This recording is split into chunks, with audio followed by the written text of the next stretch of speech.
Ahí está. Bueno, bienvenido Alejandro. ¿Cómo estás? Buen día. ¿Qué tal? Buen día, ¿cómo estás? Muchas gracias por la invitación. Gracias a vos por aceptar y bueno, es una oportunidad realmente muy valiosa para mí.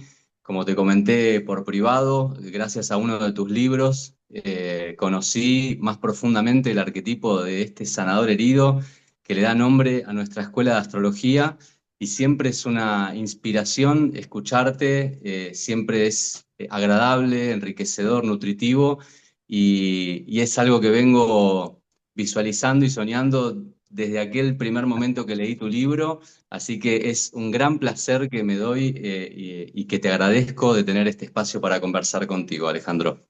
Bueno, Bienvenido. no es necesario soñarlo, lo podemos realizar. Bueno, muchísimas gracias. Bueno, lo primero que te quiero preguntar, que es una pregunta que muchas veces le hago a cada astrólogo o astróloga con quien hablo, es ¿cómo conociste la astrología y qué te cautivó de la astrología? Em, bueno, fue un efecto no deliberado, no decidido por mí, no voluntario, de un periodo de mi vida, primera juventud, diríamos, 20 y pico de años, de búsquedas por diferentes caminos de exploración acerca de, bueno, lo que uno se pregunta cuando es joven y sobre todo si escucha a los Beatles, ¿no? Eh, ¿qué sentido tiene todo esto? ¿Hacia dónde va todo? ¿Qué es mi vida? ¿Para qué estoy aquí? Etcétera, etcétera, etcétera. Las respuestas que había aprendido y, y de las que me había fidelizado en el colegio religioso, bueno, con el tiempo entraron en crisis, como corresponde, sobre todo si uno empieza a escuchar a los Beatles, o por lo menos en esa época, a lo mejor supongo que ahora también debe conmover, pero bueno, y entre las múltiples búsquedas apareció de la mano de un amigo que había comenzado a investigar, que se había visto seducido por la astrología, me puso en contacto, primero como curiosidad, yo estaba en las ciencias sociales en ese momento, o estudiando para formarme en sociología, eh, en exploración artística, bueno, pero de la mano de estos símbolos, de la filosofía hermética, de los libros de Carlos Castaneda, etcétera, apareció la astrología. Y allí me quedé sin haberlo decidido, ¿no? O sea, eh, fue una atracción, respondí primero de un modo inconsciente a esa atracción y cada vez fui desarrollando más conciencia, más empatía con ello, hasta que en un momento, crisis mitad de la vida, me di cuenta que me iba a dedicar a esto. ¿No? O sea, me rendí ante la evidencia, lo que realmente más me nutría, más me satisfacía, más plenitud me daba era dedicarme a dar clases, a investigar astrología. Así que, bueno, y mi vida fue eso. No, no lo elegí, realmente, sinceramente, ¿eh? No, no lo elegí, sino que me rendí ante la evidencia, ante esa oferta que no pude rechazar, como diría. Qué bueno. El destino me hizo una oferta con la astrología que no pude rechazar, es evidente. Qué bien, qué bien. Bueno, me encanta. ¿Y por qué crees que en este momento de la humanidad, después de tantos miles de años que tiene la astrología, por qué crees que en este momento está tan, voy a usar la palabra auge, porque no creo que sea una moda, hago esta distinción, ¿por qué crees que está pegando tan fuerte, está gustando tanto, está generando tanta y tanto interés la astrología en este momento de la humanidad? Sí, ya en las últimas décadas del siglo XX, con el desarrollo, por lo menos en Occidente, de la psicología, el auge de lo psicológico, la astrología se vio favorecida y tuvo un reverdecimiento, ¿no? La astrología es una forma de explorar la psique humana, ¿no? Jung decía algo así como que la astrología era la tradición psicológica antes que eh, existiera la psicología, ¿no? Resume toda la investigación acerca de la psique antes que hubiera una ciencia que se llamara psicología, o una pretendida ciencia que se llamara psicología.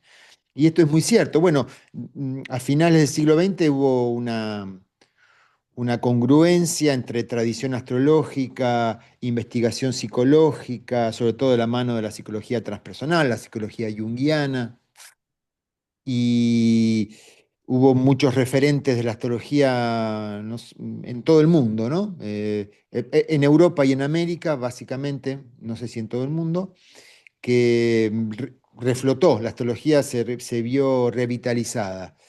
Y ahora yo creo que se suma un tiempo histórico que astrológicamente es muy significativo, que es el inicio de un ciclo de Neptuno zodiacal. Neptuno ahora retrogradó en Piscis, pero ya ha tocado y va a definir esa dirección próximamente, eh, el tránsito por Aries, iniciando un ciclo zodiacal. Aries es el primer signo de los 12 de la rueda zodiacal. Y ese ciclo, que es de 165 años, ¿no es cierto? Está poniendo fin a uno que comenzó a mitad del siglo XIX y uno que comienza ahora, y que tiene que ver, de la mano de Neptuno, con una nueva exploración del misterio humano, del misterio de la vida, del misterio de la psique, más allá de los dogmas que hasta ahora nos dieron seguridad, ¿no es cierto? Em, y creo que de un modo inconsciente los humanos respondemos a ello. Esto es inconsciente colectivo. La psique humana está pulsando esa necesidad, y esto se traduce, entre otras cosas, en este auge de la astrología, y también en la caída de nuestras visiones que hasta ahora nos dieron eh, seguridad, contención, eh, visiones no solamente místicas, ¿no? Sino visiones, por lo pronto, políticas. Esta crisis que estamos viviendo política en casi todos los países del mundo, y sobre todo Europa y América, es reflejo de que cierto orden de la realidad que se había organizado a mitad del siglo XIX se ha agotado, ¿no? Entonces no es tanto una crisis de figuras políticas, de líderes, sino que es una crisis de visión. Estamos en tiempos en donde se agotan visiones que nos dieron contención, y acaso se gesten nuevas visiones que desarrollarán su vitalidad en los próximos 165 años, ¿no? Eh, y como consecuencia, podríamos decir, uno de esos síntomas es el- la resignificación de lo que es la astrología, que es síntoma de una resignificación de lo místico. Hay algo Mm, respecto a la respuesta al misterio que está reseteándose, ¿no? Eh, totalmente. Sí. ¿No? Y el hecho de que este ingreso en Aries se dé junto con Saturno y también que se dé formando un ala de ángel con Plutón en Acuario, Plutón entrando en Acuario, Urano entrando en Géminis, Exacto. puede hacer que esta resignificación de este misterio también, y en particular hablando de la astrología, sirva un poco como lenguaje simbólico para entendernos como parte de un todo a nivel social, y a su vez que cambie un poco nuestra forma de comunicación al poder distinguir otro tipo de códigos y energías que antes por ahí no veíamos, como cuando hablamos de lo uraniano, cuando hablamos de lo plutoniano. Ojalá. Esa posibilidad está en juego, que yo creo que la astrología puede aportar mucho, mucho respecto a algo que es central en lo que estás comentando, que es una oportunidad en percibir que el orden social, la descripción del mundo en la cual desarrollamos instituciones, ¿no? Eh, en verdad, más que una organización deliberada, intencional, intelectual y racional, es una organización psíquica. Mm, claro. El orden del mundo, institucional, el más frío y- y racional orden del mundo, responde a una organización psíquica. Quiero decir, da testimonio de una respuesta al misterio inconsciente. Y yo creo que, entre muchas otras cosas, una de las cosas que ha caído, eh, se ha agotado, que se ha disuelto, es el, el imaginario, el supuesto inconsciente velado que sostuvo a la ciencia como verdad en los últimos 165 años. Esto vino muy de la mano con ese ritual colectivo que hemos compartido en el 2020 con la pandemia, ¿no? Ahí se hizo evidente que el mantra que decía que la ciencia era objetiva, racional, que daba cuenta de la verdad, que si es científico es verdadero y auténtico, y si no es científico es falso y supersticioso. Toda esa proyección en la ciencia como verdad objetiva se ha disuelto.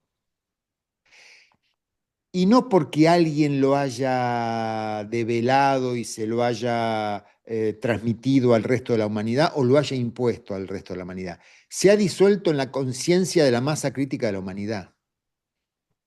Aunque sigamos consultando a médicos, Mm. ¿eh? Eh, no tiene el 100% de nuestra confianza. Sabemos que, bueno, eso es necesario, pero no lo es todo. Quizás deba atender, además de la indicación médica, a otras cuestiones para resolver el tema de salud que esté atravesando, ¿no es cierto? También esto da para reacciones que también son distorsiones, ¿no?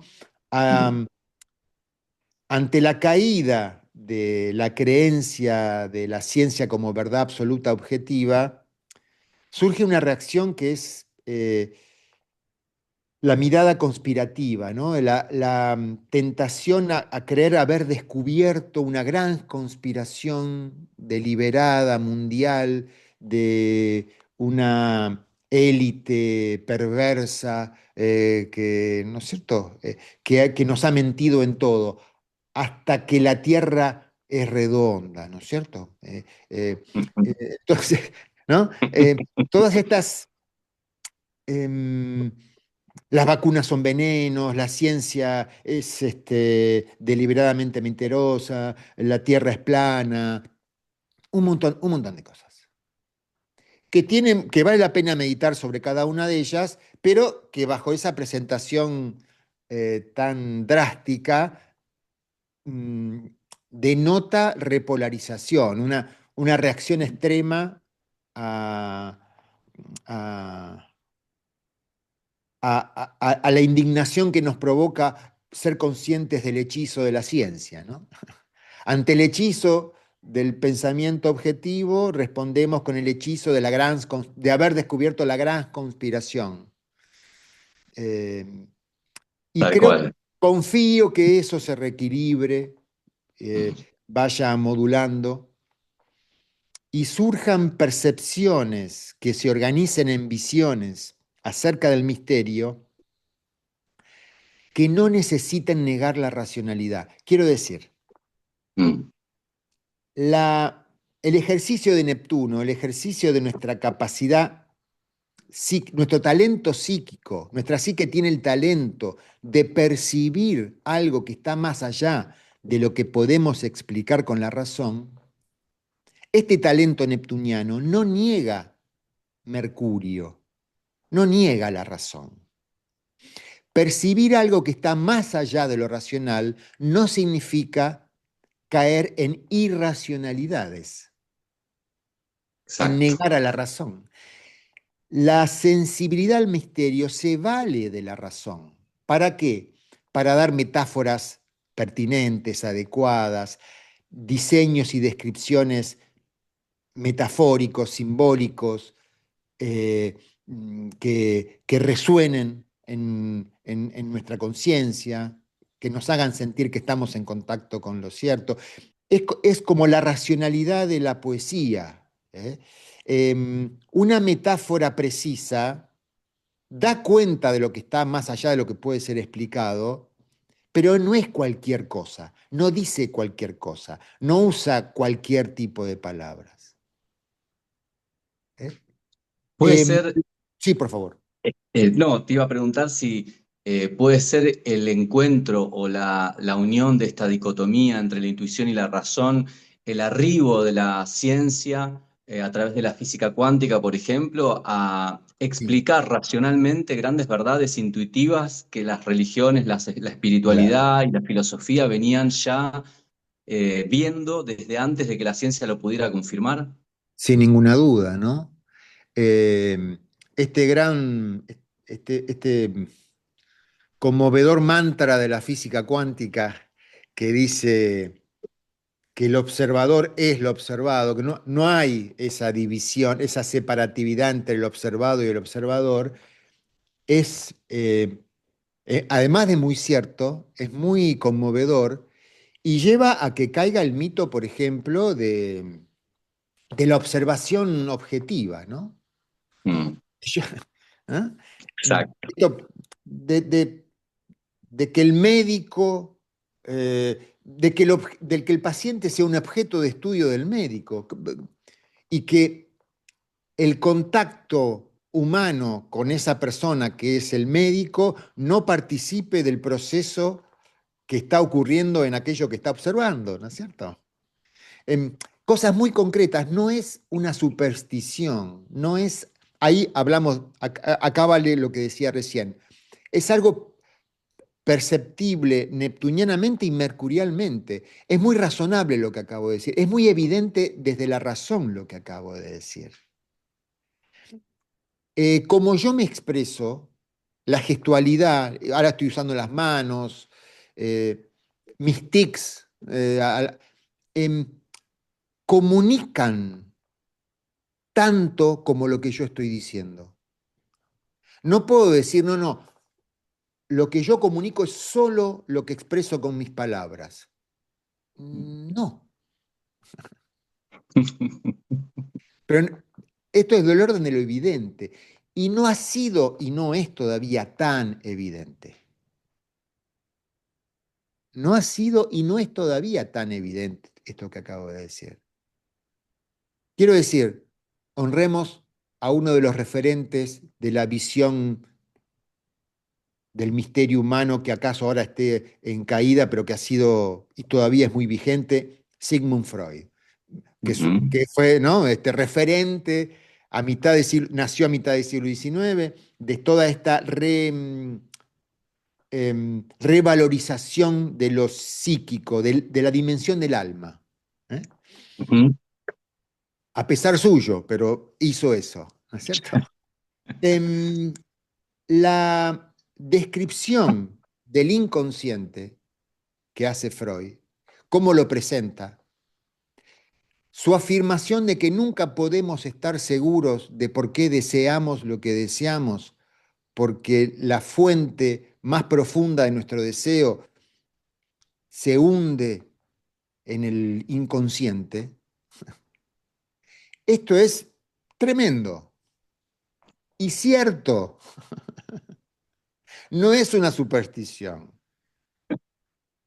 Esto es demoledor, esto es demoledor, porque si paramos la pelota y vemos, entramos en redes y vemos cómo nos comunicamos los seres humanos, 150 años después de que haya dicho él lo que dijo, todos nos comunicamos muy seguros de que sabemos muy bien lo que queremos. Y Freud dijo, ustedes no tenemos la menor idea de por qué queremos lo que queremos. Pone un poco en jaque al libre albedrío de alguna manera, ¿no? Y al narcisismo omnipotente, que Total. todavía predomina no, no seamos ingenuos, predominará en nuestras relaciones, en nuestra descripción del mundo y en el vínculo que establecemos con nosotros mismos, ¿no? Eh, bueno, estamos en tiempos de una nueva oleada, de un reseteado respecto a cómo describimos esto que es evidente y que nos supera. Freud lo describió con su teoría de psicoanálisis, definiendo el concepto de inconsciente, etcétera, etcétera, etcétera. Bueno, eso desarrolló toda una escuela, ¿no? Todo técnicas de trabajo con uno mismo, de trabajo con el dolor, de terapia. Bueno, eso ahora está resignificado, resignificándose, reseteándose.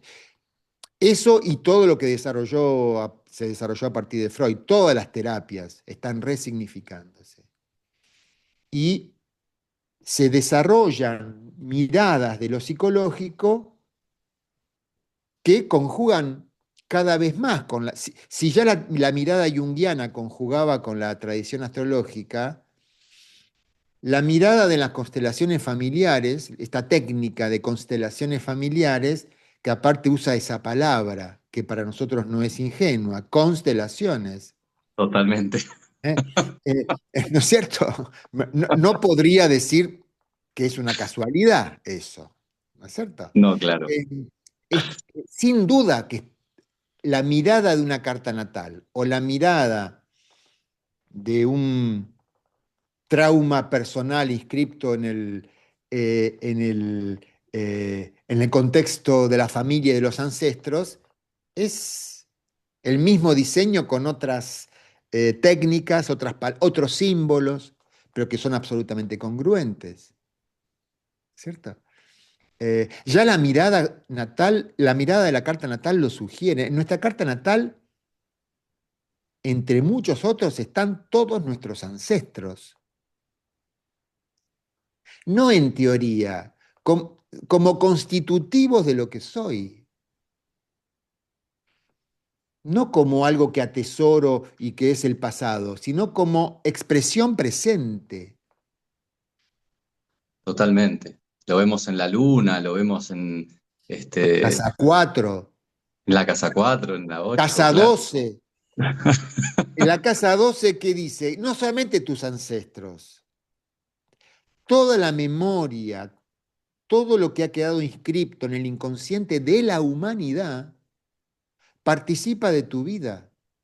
El inconsciente colectivo va mucho más allá del inconsciente de mi tradición familiar. Tal cual. El sapiens que surgió de las cavernas eh, y yo somos una experiencia humana. Somos la misma experiencia humana. No estoy disociado de aquel sapiens. ¿Eh? Por supuesto, vale la pena discriminarme y saber cuáles son las diferencias. Claro. Por supuesto, si no estaría. Pero discriminar no es disociar, ¿no? Esta es el tesoro de Escorpio, ¿eh? Discriminar no es disociar. Diferenciar no es disociar. Estoy vinculado a aquello que se presenta como externo. Totalmente. Estamos vinculados. Así es. Y te Claro. quiero preguntar, recién hablaste del dolor y me parece, bueno, viene muy a colación de esto que es Quirón, que muy pocas veces se le da el espacio que siento que tiene y que ocupa este Quirón, el cual, como te decía al principio, descubrí más en profundidad leyendo tu libro. el don de la herida. Eh, y entonces yo lo veo en mi vida y en las cartas, en las consultas, lo importante que es Quirón, lo central, lo visible que está siempre esa herida y cómo se manifiesta de diferentes maneras en la vida de una persona y a su vez cómo va desarrollando esos dones. Y, y te quería preguntar, si la herida de Quirón puede no cerrar nunca, ¿sí? Porque esto es algo que te lo he escuchado decir, lo he leído y lo experimento y lo veo en consulta también. Si la herida de Quirón no cierra nunca, entonces, ¿dónde radica la resiliencia? ¿Dónde radica la superación de esa herida?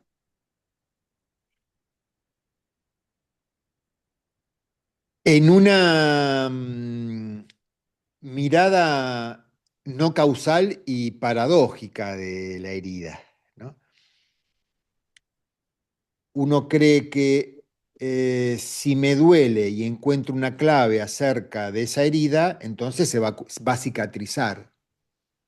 La resiliencia es una clave que surge de la herida, una clave benéfica que surge de la herida, que no tiene como efecto cicatrizarla. Esta es la paradoja. Rompe nuestro esquema un tanto mecánico, causal y un poco saturnino de la cuestión, ¿no? La mirada saturnina de la herida, que también es necesaria, es, bueno, para esa herida, aplicando este tratamiento, logramos que se cierre y se cure. Realmente, si existe esa posibilidad, ¿por qué no usarla? Bueno, esa es la salida, la resolución saturnina, ¿no es cierto? Mm, Capricorniana, hasta diríamos científica. ¿Eh? eh, Efectista no, efectista no, efectiva, no mm, efectista, no es un efecto. Es muy efectiva, sí, si a usted le duele esto, si tiene esta herida, si aplica esto, se cierra la herida. Perfecto. La paradoja de la herida quironiana es una herida que a esos tratamientos saturninos los supera y los desborda a todos. No hay tratamiento saturnino que logre cicatrizar esa herida. Y esta situación de vernos obligados por las circunstancias a convivir con ella genera el proceso de la resiliencia. Esto es, convivir con ella inicia un proceso que en algún momento dará como efecto la evidencia de que por sufrir la herida o por estar atravesado por la herida con la que convivo, se ha despertado en mi vida un talento, un sentido, una comprensión que trae buenas nuevas, que es gratificante, que es benefactora, aunque no cierre la herida. La resiliencia convoca a disfrutar de la gracia mientras la herida todavía genera una mueca de dolor. Podríamos decir que es un cambio de observador, es como un cambio de interpretación en el ser de esa herida o... Seguramente que tendrá como efecto un cambio de interpretación, pero es mucho más que eso, es mucho más que un es constatar que floreció una flor del pantano. Es la metáfora de la flor del loto. Tal cual. Y porque haya emergido esa flor, el pantano no se convirtió en un manantial, sigue siendo un pantano, que convive con una flor que me conmueve hasta las lágrimas y me llena de belleza. En la mirada saturnina es, no, tenemos que lograr que el pantano dé cuenta de una flor que al florecer convierte al pantano en un manantial. No, no, No es así. no es así. Pero aparte es muy evidente la presencia de esa herida en nuestras vidas. Cualquier trauma, y no hace falta que sea de la infancia, pero mucho más un trauma de la infancia, por descubrir el talento resiliente de ese trauma, no lo corrige. Mm, tal Ese cual, trau- esa experiencia traumática sigue participando parte de mi historia. Sigue siendo parte de mi historia. totalmente. No es un To- Quirón dice, tu herida no es un error a corregir. En tanto error a corregir, no tiene corrección. No es una falla a reparar. No es algo que está roto y se va a reparar. No. Es algo roto con lo cual convives. Y otra faceta conmovedora es, en toda vida, la experiencia de vivir implica roturas. Vivir implica estar roto. Y estar roto no significa que ha perdido sentido mi vida, porque la vida solo tiene sentido si no tengo ninguna rotura. No, lo roto y el sentido conmovedor conviven. Es hermoso. Es como el Xing Yang. Me encanta. Es conmovedor. Y por Sí. eso también lo que me dio mucha confianza y convicción para investigar Quirón, aunque técnicamente sea astronómicamente es un cuerpo vergonzoso, una Mm, órbita absolutamente desconcertante, no da para ser considerado. Sin embargo, el símbolo con el que mágica y sincronísticamente se lo ha asociado, que es el de Quirón, el sanador herido, tiene una tan contundente repercusión a poco de ser meditado, por ejemplo, en el contexto de una consulta de carta natal. Si en una consulta de carta natal surge la temática de Quirón, o en una clase comienzo a dar Quirón, es tan evidente que ocurre algo con ese símbolo, que no ocurre con Plutón, no mm. ocurre con la herida plutoniana, ni con la herida saturnina. Hay heridas, hay variantes de heridas. Bueno, la herida quironiana tiene una especificidad que es irreemplazable. Y eso en lo personal me habilitó a, a confiar en investigarlo y a no poder adjudicárselo a ninguna otra función conocida. Tal No puedo cual. decir que Quirón es una forma de la herida plutoniana. Por eso también a mí me gusta jugar con que, bueno, si todo planeta en astrología rige un signo. Si es un planeta, tiene que serle adjudicada una regencia. Al momento de adjudicarle regencias, tiendo a decir, bueno, es una regencia que se suma a Sagitario, a la de Júpiter en Sagitario, pero me gusta más todavía que dado que es tan extraño el cuerpo astronómico, también su regencia es bastante particular y en verdad rige el pasaje de Escorpio a Sagitario. Ah, No rige ni Escorpio ni rige Sagitario. Rige el pasaje de Escorpio a Sagitario. Y la resiliencia no es ni Escorpio ni Sagitario, no es ni Plutón ni Júpiter. La resiliencia es el trance del pasaje de Escorpio a Sagitario. muy, muy gráfico, muy claro, muy claro.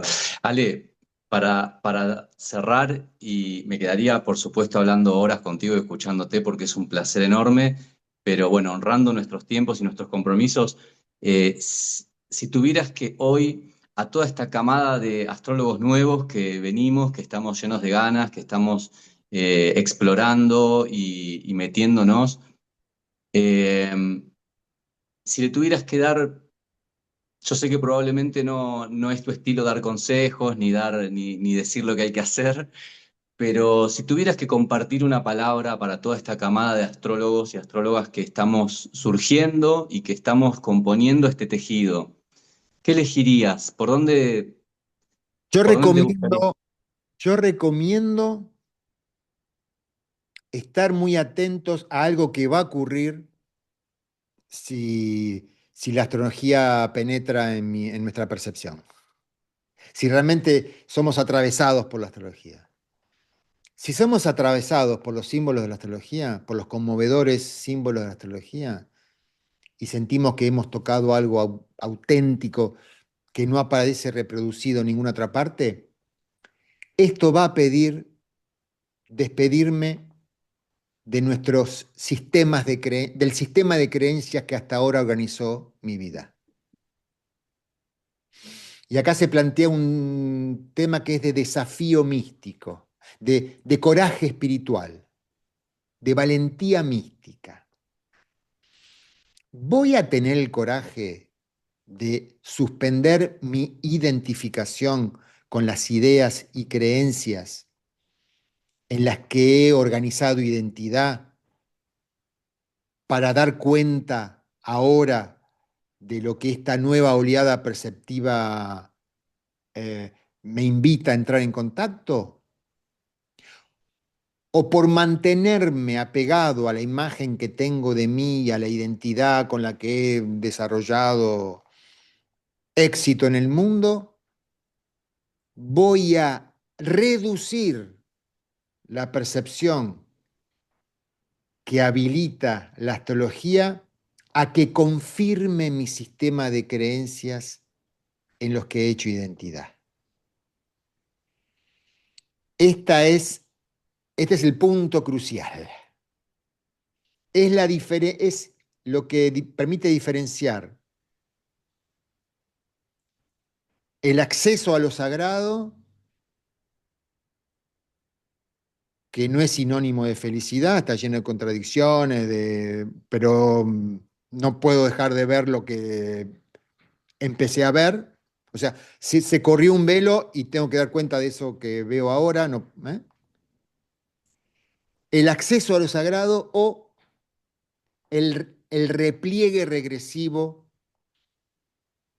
en lo profano. La diferencia entre sagrado y profano. El repliegue regresivo en lo que ya soy es una profanación si se ha corrido el velo perceptivo de la mano, por ejemplo, de la astrología. Yo invito a eso, a estar muy atentos a eso, y nos convoco a la valentía mística. ¿Eh? Hermoso, Ale, te agradezco muchísimo. Fue un placer enorme conversar contigo y bueno, sigo aprendiendo y compartir esto con toda la gente apasionada por la astrología para que nos sigamos nutriendo entre todos. Te agradezco a vos y feliz de compartir con todas las amigas y amigos que estaremos compartiendo. Muchas gracias. Que tengas un hermoso día, Ale. Igualmente. Gracias. Un abrazo.